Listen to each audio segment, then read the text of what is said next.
I just felt inside this tension, just some frustration with just not being able to see students the way I really want to see students and come alongside them in authentic, meaningful ways. But in that staff meeting, I just felt like, gosh, like this isn't efficient. I feel like time is being wasted. And so I just, on a Post-it, I wrote, Kristin, you need to start a school and I will come work for you. And I just stuck it on her computer and went into my classroom. Welcome to the Founder to Founder show. I am here with two founders from Minnesota. Their names are Kristin Fink and Ginger Montezon, and they run Skola Microschool. So thank you so much for being on the podcast, and I'm so excited to dive in with you guys. It's so good to be here with you, Felicia. Let's go ahead and dive in and tell us about this duo. How did you guys get started, and tell us more about Skola? Yeah, I'll get started. I was just going to say, we have the best kind of starting story. Yes. Well, even when I think back, the first time I heard micro or microschool was from Kristin, probably, I don't know, 15 years ago when Kristin was working on her master's. And we worked at the same school together. And we had become friends pretty quickly. And she talked about this word micro, and it just like blew my mind because I'm thinking, wait, that's smaller. When you have a good thing going, don't you want to make it bigger? Because we're in an institution where we're just wanting to get more students, and It's better. but also noticing how bigger just really brought on new challenges with the teacher. So even just the word micro just blew my mind. Like I had to ponder that for a while to think smaller. Okay. Yeah. There might be something there. And fast forward years after that, when we were in the same institution, and we have a Post-it note story. So I'll start the story, and then Kristin, you can. We like to tag team here. It was, we had worked together for years, and I had bounced around in different grades, and we were on the same team together. And we had just been part of kind of a normal morning staff meeting. And I just felt inside this tension, just some frustration with just not being able to see students the way I really want to see students and come alongside them in authentic, meaningful ways. There were pinpoints of that. Please hear me. Like there was really some really good things going on. But in that staff meeting, I just felt like, gosh, like this isn't efficient. I feel like time is being wasted. And so I just, on a Post-it, I wrote, Kristin, you need to start a school and I will come work for you. And I just stuck it on her computer and went into my classroom. Kristin, you can take it from here. Yeah. And I was a teacher that kind of lived off Post-it notes. Like I'm a natural idea generator. And so like it's the way to capture the thought. So my desk area usually would stress some people out, but this one was right on my screen. And I do remember it was so nice to have a colleague like Ginger. And there were more around, right? Where there were educators surrounding us that would suffer through this professional development or be a part of those staff meetings where I think the intentions were good, but they never really cut to the heart of serving and helping students along with serving and helping the educators stay effective and healthy.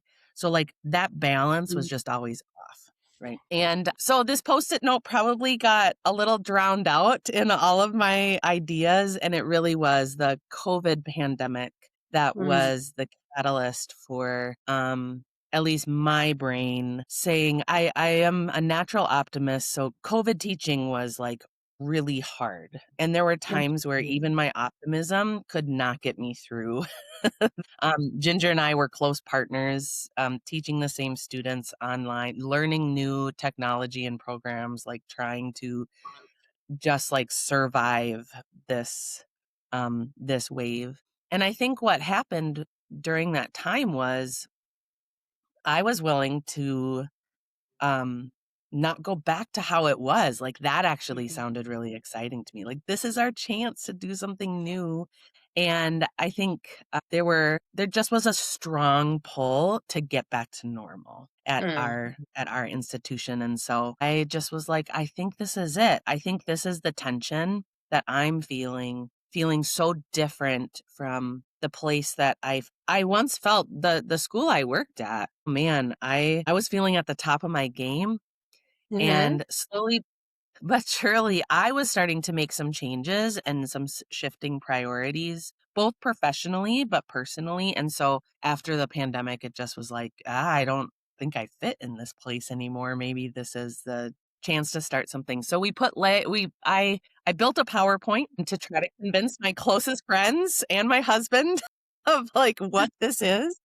I picked the word microschool not because I had done a ton of research. I wasn't aware of the movement that was happening in a lot of southern states. We're from Minnesota, so there really wasn't anything near or around us that looked like this, except for I would read these cool stories of these current existing one-room schoolhouses that still, even in 2020, these like modern one-room schoolhouses that were still thriving and going. And at the time, I just thought they were one-offs, right?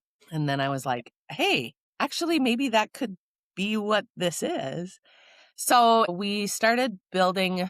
Ginger and I needed a partner. And so in January of 2022, Ginger and I were still friends. We worked at different institutions, but we stayed together. Ginger had moved on to a different job, and we would walk around this lake near my house. And Ginger would get the first lap, and I would get the second lap. Mm-hmm. And we just kind of started sharing. And then Ginger, I'll pass it back off to you. Yeah. Again, I had been at the previous institution for a couple decades, and I thought, for me, I was feeling this tension. I'm like, all right, it's just time for me to go someplace new, to plant some roots. So at this other institution where I was teaching, Kristin and I still would meet, and I thought that was going to be the solution, and it became really clear. I had just changed so much as an educator that trying to go within the constraints of a different institution was not the solution. And I'm sure Kristin in our conversations knew early on. It took me a bit to get there. I'm a loyal person. And so to think of just like having a job for just giving it a year, but it became clear. So we would walk around the lake. And Kristin had this thought, this idea of wanting to, really be the person in the driver's seat for her own two kids' education. And like, what would it look like to bring others along? What would it look like to homeschool her own kids, bring others along, other families, to still be able to earn some money and earn some income? And I'm like, Kristin, you could do this. There are absolutely 100% families that would pay you to lead their children.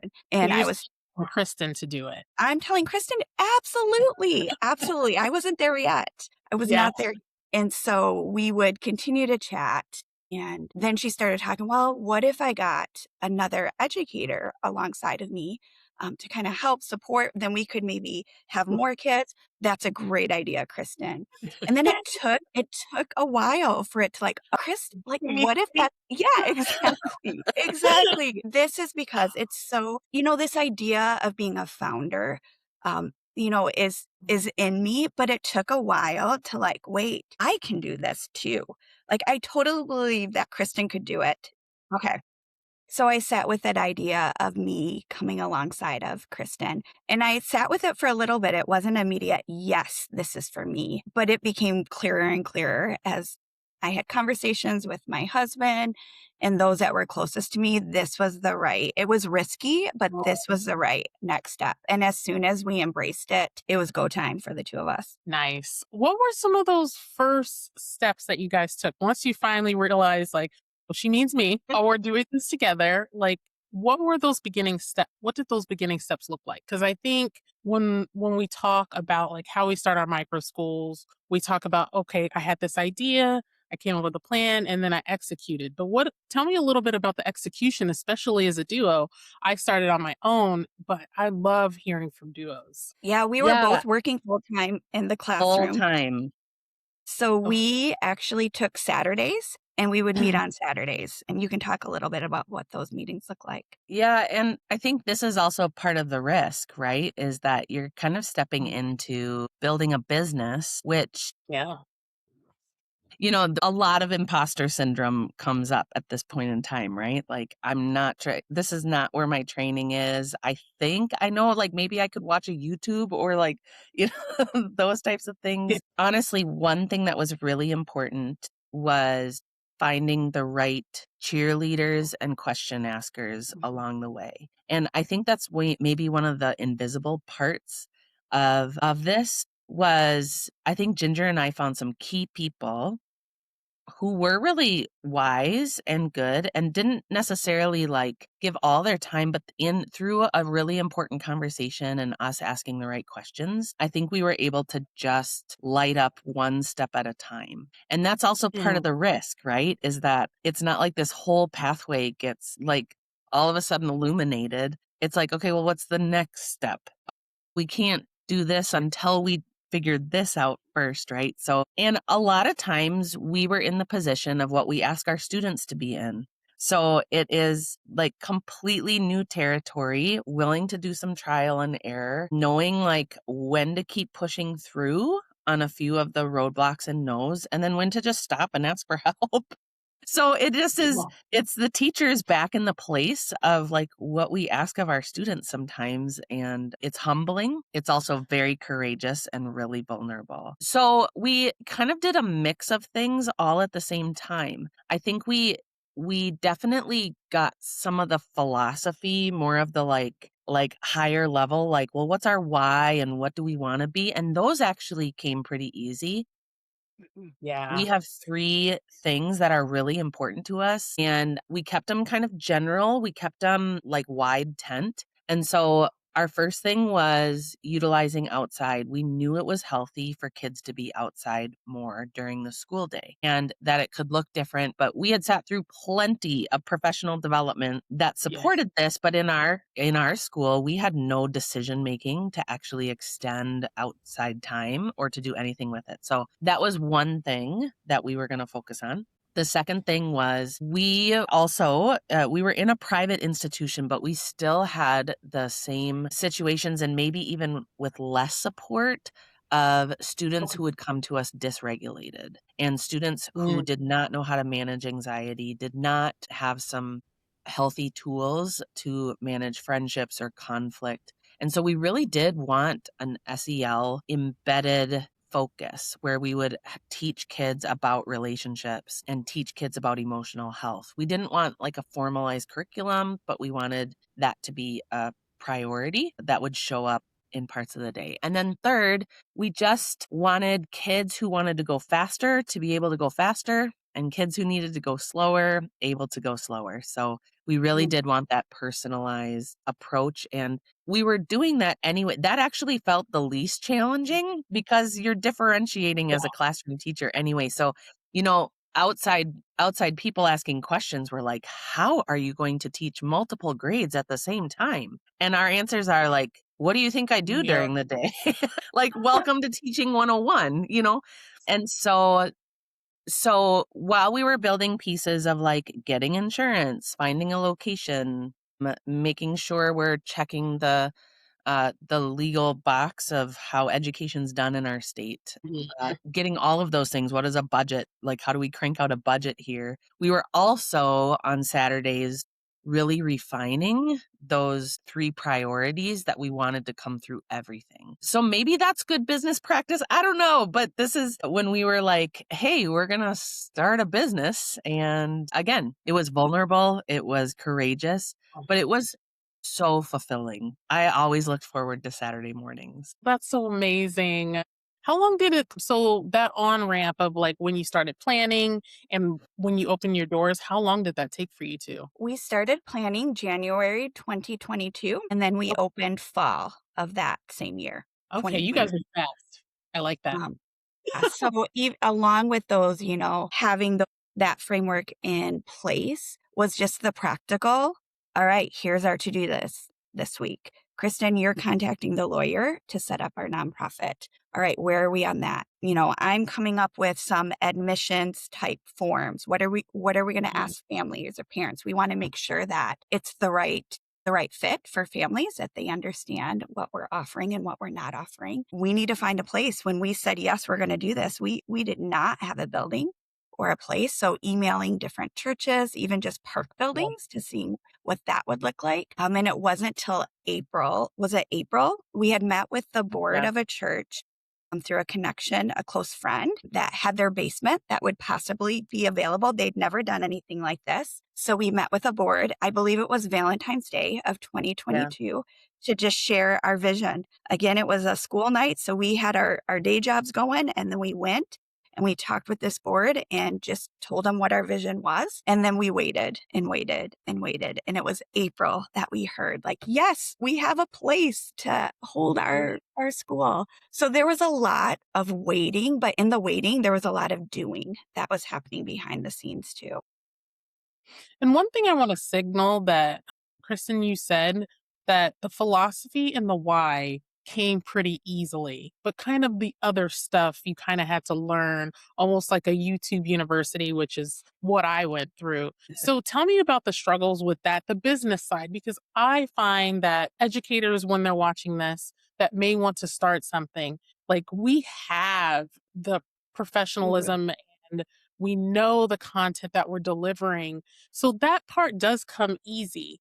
The really challenging part, at least in my opinion, was the business side. Can you expound a little bit on that? Yeah, I mean, I think in all honesty, this is still where I think we get some things right, and then there's other things where it's like, "Oh, that's not what you do in a business." So I would say like I'm still kind of there a little bit. This is where when we set up our governing board, we asked some really key people in key positions. So we do have a lawyer who's the president of our board. We have someone in HR.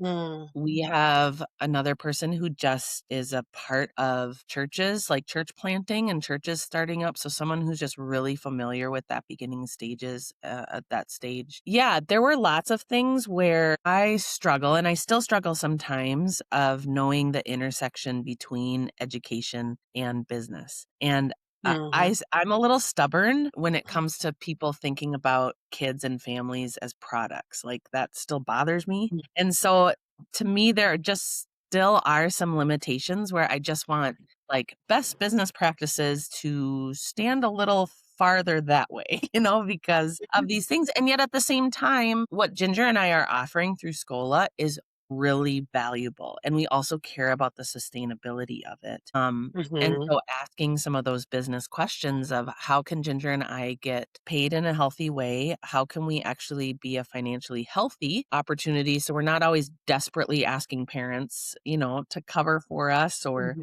be in danger. And then there is, I think Ginger and I care about a high trust environment. That's actually really important to us, which I do think can be both in the education world and in the business world, right? Is what are just some good communication, some good decision strategies, some good timing strategies that we can employ that build a high trust culture. And I think when we were organizing, when we were one of the questions we had right away, are we going to be a for-profit? Are we mm, going to be a nonprofit?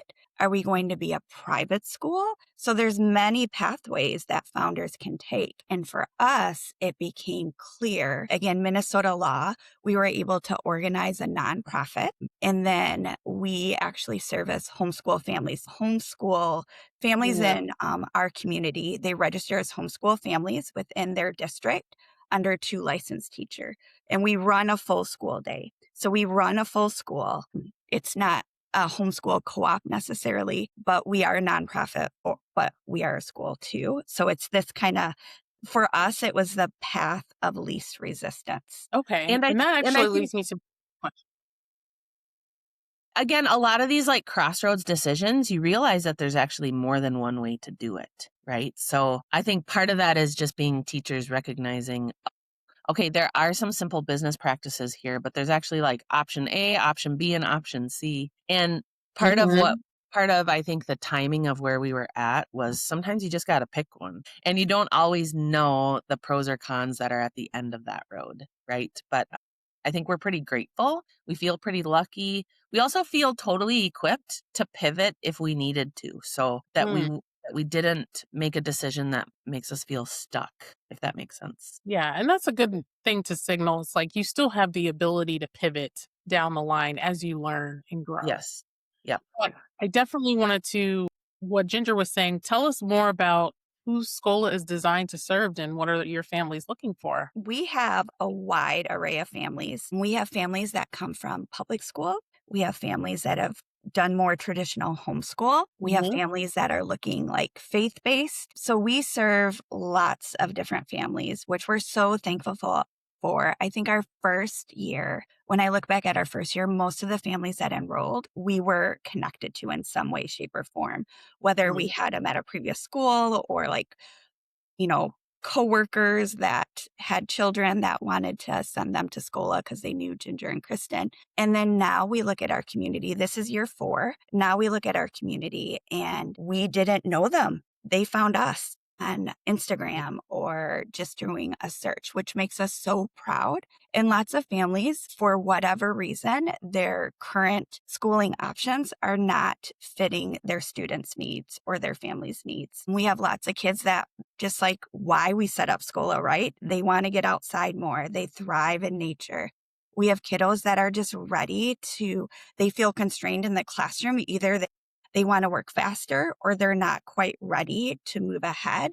And they really need a teacher that is really in tune to the individual student to see, all right, yep, we're ready to move ahead. Or yes, you can move on to that 5th grade math workbook, even though you're a 3rd grader. Like we don't have a limit or constraint on that. We have families that are, they have neurodiverse kiddos that just need that SEL, that in time ability to move around or regulate. So it really, when we think back to our why and we look at our beautiful community, it's like, yes, these are the families that we envisioned serving and that we're so proud to serve. It's amazing. Tristan, anything to add to that?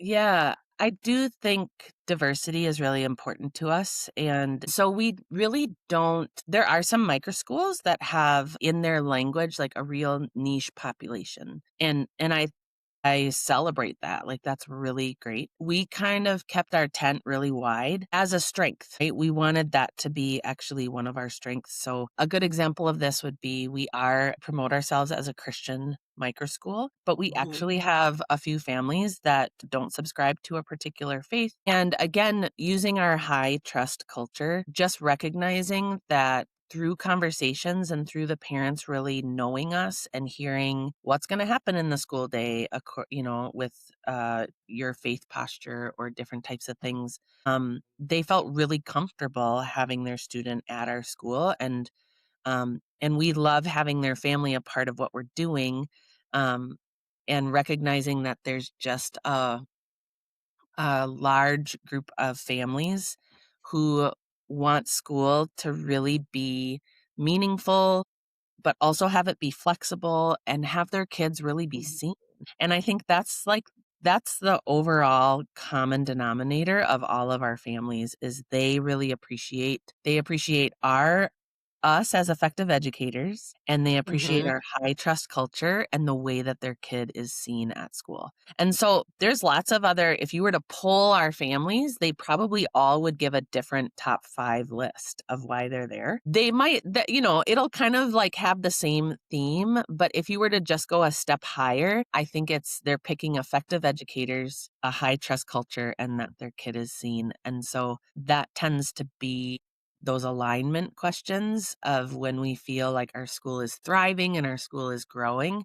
I think it's because those 3 things were all on the same page with parents about. Yeah. And like you mentioned that you serve lots of different audiences, like public school kids, homeschool kids. And I think part of your model is your flexible school calendar. Can you tell us more about like how that works for families? Because I think that's really helpful for families when deciding like, oh, I'm looking for something different that'll work with us. Tell us more about that. Yeah, Yeah.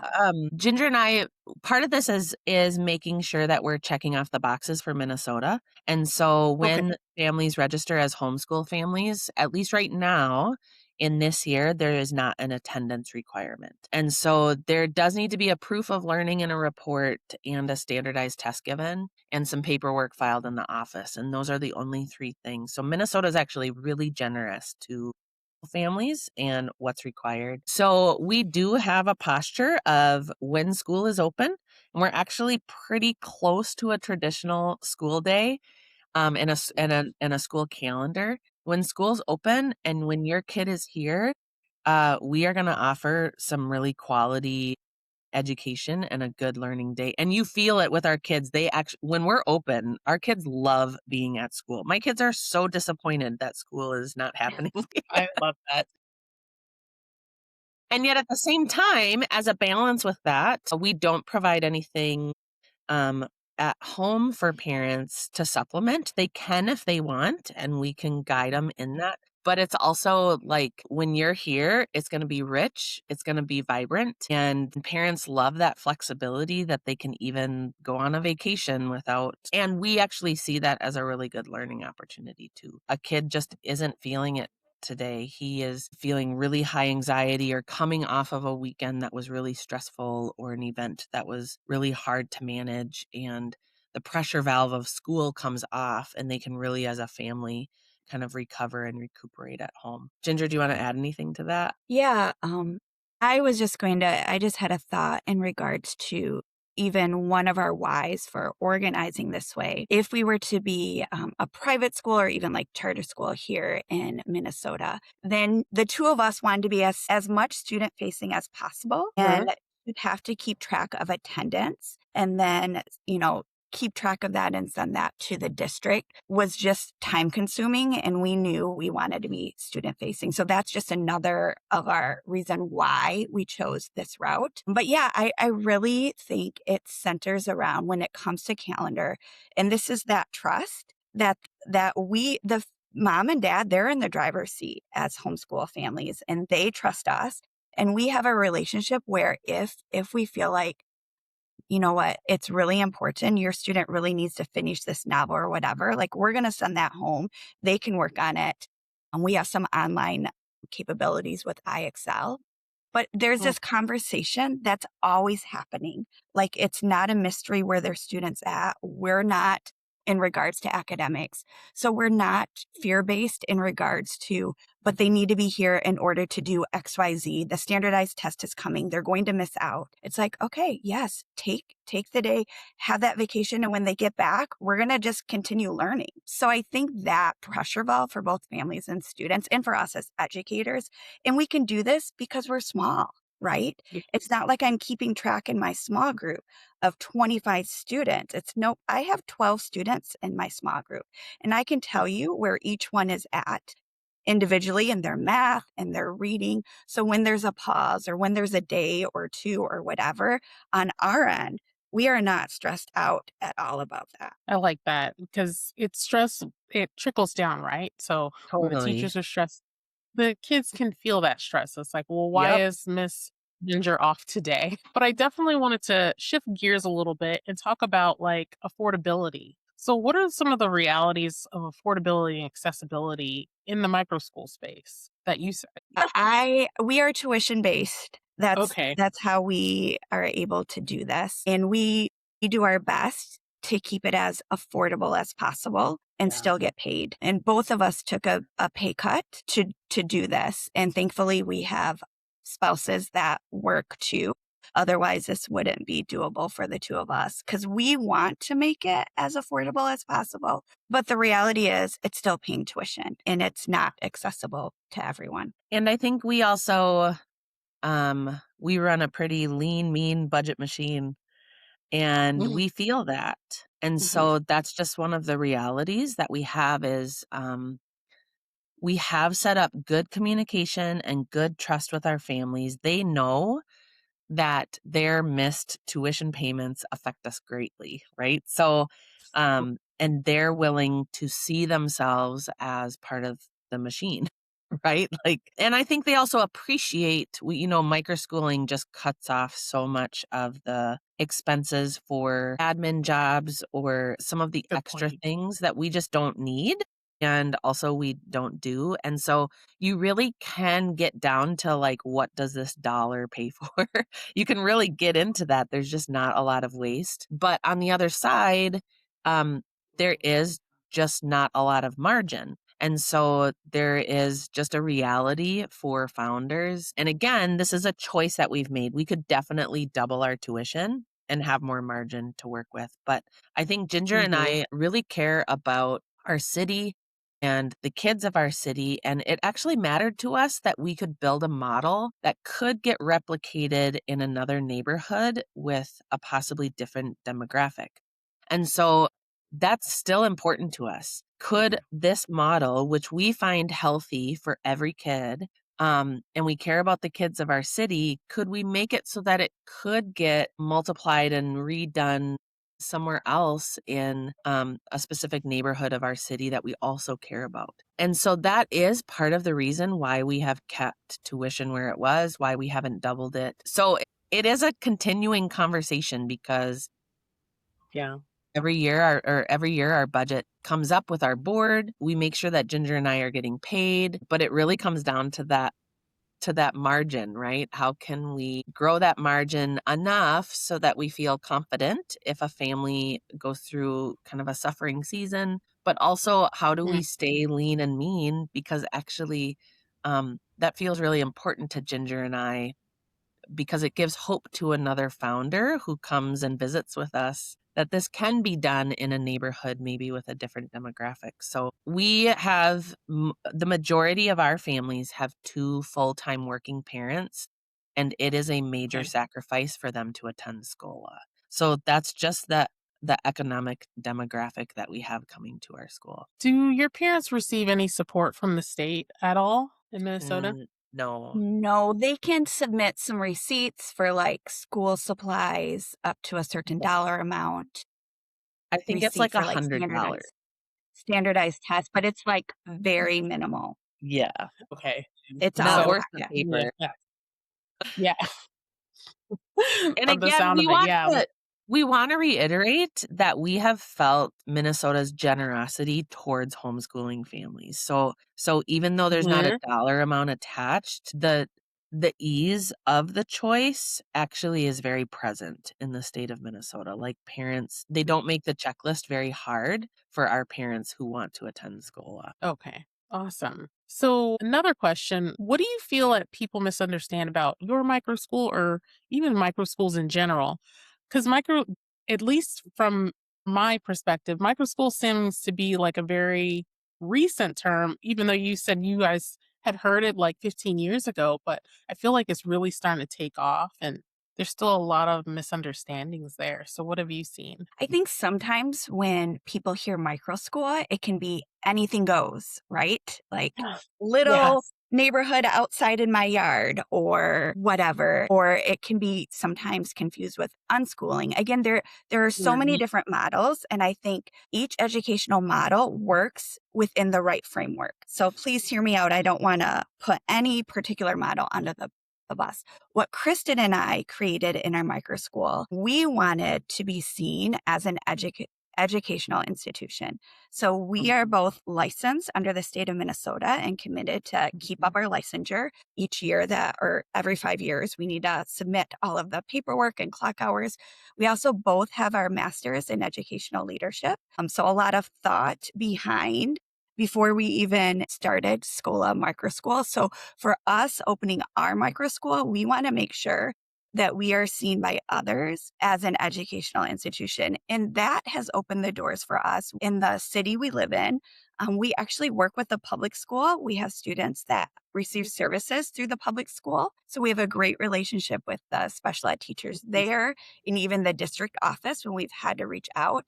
And it's important for us and for Skola that when others look into our institution or they come on campus, that they actually see something different. Like, we want them to notice that there's something different here, but that framework of holding high standards is in place also. Kristin, did you have anything to add to that? I want to just maybe go on a little, maybe it's a tangent, maybe it's right on target, but one of the 2 biggest questions that we get often, which I think come out of a misunderstanding, is like, one, how does my kid learn when there's all these different grade levels? And I think we kind of covered that, right? Like, there's just this misunderstanding that my kid won't be on track or somehow like, but all of that language, again, is also a misunderstanding in a traditional room as well, right? Like, that it's Yes. that the one size fits all somehow means that you're on track as well. So that first misunderstanding of learning, and I think Ginger tapped into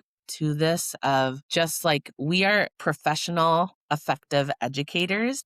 And once parents realize just the academics that do get addressed and the learning that does get addressed, I think parents are like, okay, the quality, the educational quality is actually really here.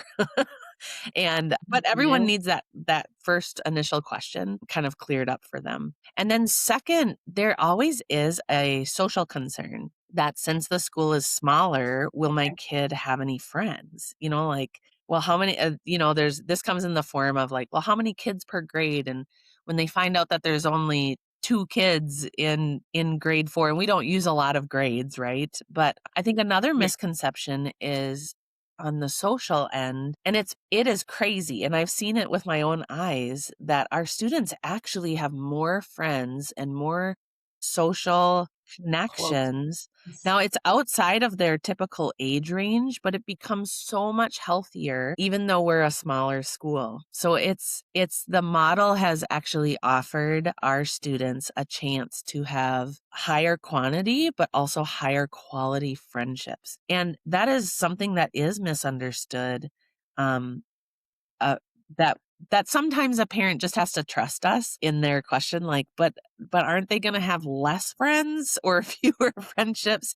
And they just kind of have to trust us that it actually turns out to be the opposite. And again, this is Ginger and I making friendships and relationships a priority at our micro school, but we have that in there. But I would say students come away with 30 friendships rather than just what's at their grade level. And I do think that that is a difference, especially coming out of a conventional classroom where students oftentimes will play with the same 2 or 3 kids pretty much the entire year and kind of work through the hurdles of that. So I think that's another misconception. It feels like it took me by surprise how often we were asked that question. But then it also took me by surprise just seeing with my own eyes, like, actually, it could not be like more untrue that kids actually have more quality friendships in a community like this because we went smaller. Yeah, and I've seen it across micro schools. And when I was operating my own micro school, I feel like the relationships are higher quality, deeper.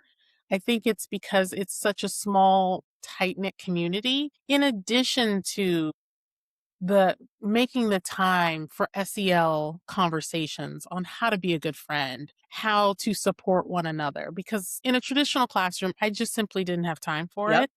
But then when I started incorporating more of that, just like little conversations here Yep. and there, they knew how to be good friends to each Yes. other and how to support each Yep. other in that space. Yep.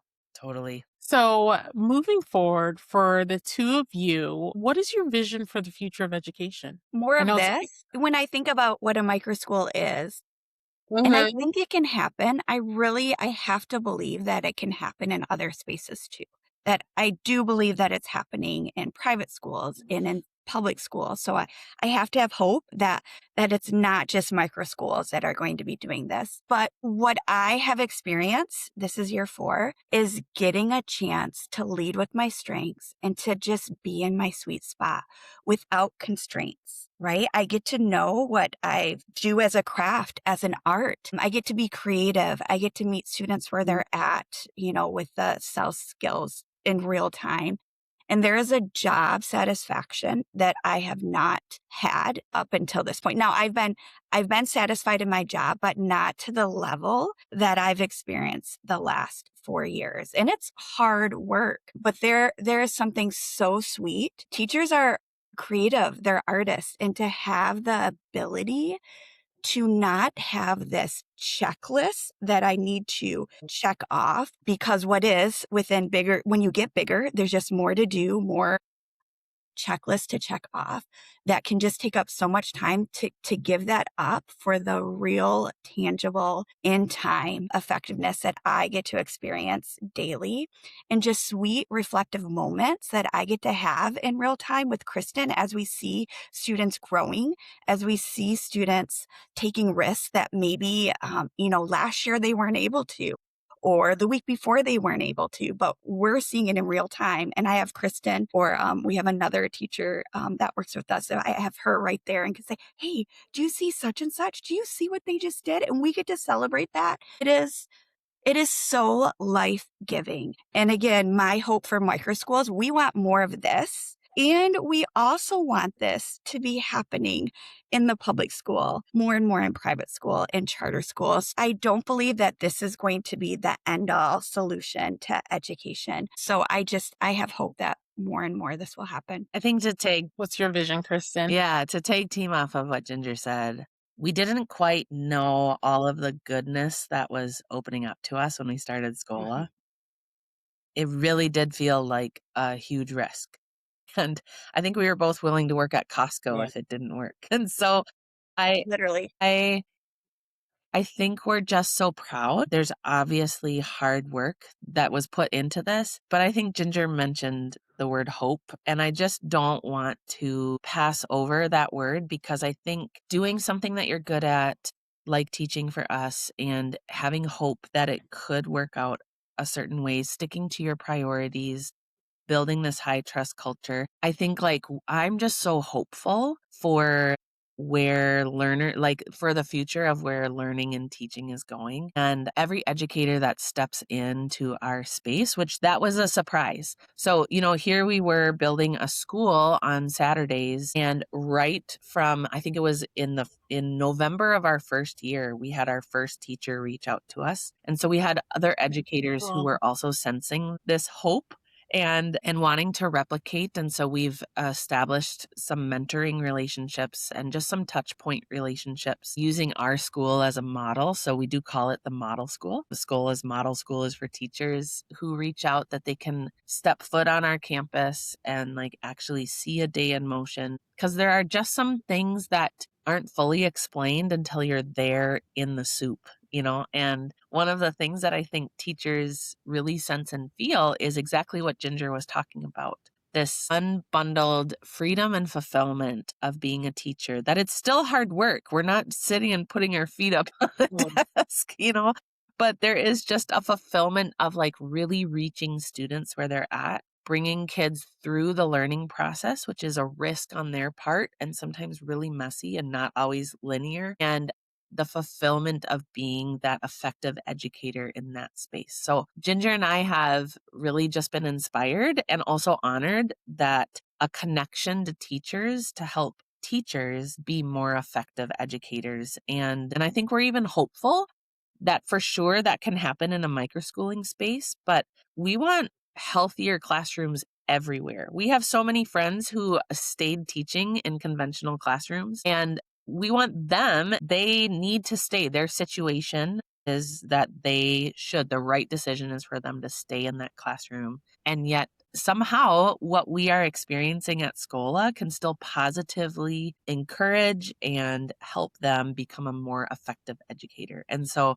Ginger and I are just really hopeful that teachers are more trusted, that some meaningful subtraction can happen for some teachers who are just overwhelmed by all the things to do that don't actually directly meet students.